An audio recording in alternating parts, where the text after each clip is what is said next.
हर हर महादेव। ओम शनिचराय नमः। दोस्तों, हम अक्सर शनिदेव को केवल दंड देने वाला देवता मानते हैं, लेकिन क्या आप जानते हैं कि वे अपने भक्तों की रक्षा के लिए किसी भी हद तक जा सकते हैं। आज की कहानी एक ऐसे परम भक्त की है जिसकी पुकार सुनकर स्वयं शनिदेव एक शक्तिशाली सैनिक के रूप में धरती पर उतर आए, और जब अन्याय की सीमा पार हुई तो न्याय के देवता ने अपने एक गरीब भक्त की लाज बचाई। चलिए जानते हैं इस चमत्कारी कथा के बारे में। बहुत समय पहले की बात है। एक छोटे से गांव में रामदीन नामक एक व्यक्ति रहता था। वह अत्यंत निर्धन था, लेकिन हर शनिवार को नियम से शनिदेव के मंदिर जाता और अपनी सामर्थ्य अनुसार तेल और काली उड़द अर्पित करता। गांव के क्रूर जमींदार ने रामदीन की जमीन पर झूठा कब्जा कर लिया था। उसने रामदीन को धमकी दी, अगर कल सुबह तक तुमने गाँव खाली नहीं किया तो मेरे लठैत तुम्हें और तुम्हारे परिवार को बाहर फेंक देंगे।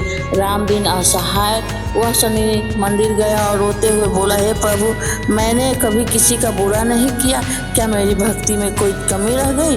मेरी रक्षा करे। अगली सुबह जब रामदीन के गुंडे रामदीन के घर की ओर बढ़ रहे थे, तभी रास्ते में उन्हें एक विशालकाय और तेजस्वी सैनिक खड़ा मिला। उसे सैनिक ने गहरे नीले रंग के वस्त्र पहने थे और उसके हाथ में एक चमत्कार तलवार थी। उसकी आंखों में गजब की चमक और अनुशासन था। सैनिक ने कड़क आवाज में कहा, रुक जाओ, इस गरीब के घर की ओर एक कदम भी मत बढ़ाना। गुंडों ने हंसते हुए कहा, तू अकेला हमें रोकेगा?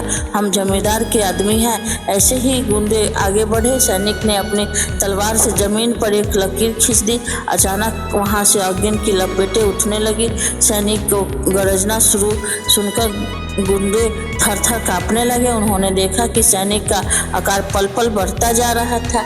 जमींदार खुद वहां पहुंचा। सैनिक ने उसकी आंखों में आंखें डालकर कहा, अन्याय का फल देवता विनाश है। तूने एक भक्त किसको सताया है? अब शनि की दृष्टि का सामना कर। इतना सुनते ही जमींदार ने सीने से अजीब सी घबराहट होने लगी। उसे अपनी सारी गलतियां याद आने लगी। उसे एहसास हो गया कि यह कोई असाधारण सैनिक नहीं। यह तुरंत सैनिक के चरणों में गिर पड़ा और माफी मांगने लगा। सैनिक ने कहा, यदि प्राणों की भीख चाहिए तो अभी इस भक्त की जमीन वापस कर और अपनी कमाई का आधा हिस्सा गरीबों में बांट दे। जमींदार ने तुरंत कागजात फाड़ दिए और रामदीन से माफी मांगी। जब रामदीन कृतज्ञ होकर उस सैनिक को धन्यवाद देने के लिए मुड़ा तो वह सैनिक अदृश्य हो चुका था। वहाँ केवल काले घोड़े के पैरों के निशान और हवा में एक दिव्य शक्ति बची थी। रामदीन समझ गया कि स्वयं शनिदेव ने सैनिक के रूप में आकर उसकी रक्षा की। शनिदेव कभी किसी का बुरा नहीं करते, वे केवल कर्मों का फल देते हैं। जो सच्चाई के मार्ग पर चलता है उसकी रक्षा करने के लिए स्वयं किसी न किसी रूप में आवश्यक आते हैं। तो दोस्तों, मिलते हैं अगले कथा में, अगली एक और दिव्य कथा के साथ। यही सीख मिलती है कि समय चाहे कितना भी कठिन क्यों न हो, अगर आपका विश्वास अडिग है और आपके कर्म सच्चे हैं तो शनिदेव स्वयं आपकी ढाल बनकर खड़े हो जाते हैं। शनिदेव कभी किसी के साथ अन्याय नहीं होने देते हैं, केवल अनुशासित रहने और धैर्य रखने की परीक्षा लेते हैं। अगर आपको आज की यह कथा पसंद आई हो तो कमेंट में जय शनिदेव जरूर लिखें और इस वीडियो को उन लोगों के साथ शेयर कीजिए जहां हिम्मत की जरूरत हो। तो चलिए मिलते हैं अगले कथा में। तब तक के लिए नमस्कार। अगर वीडियो अच्छा लगे तो चैनल को लाइक करिए, सब्सक्राइब करिए, शेयर कीजिए।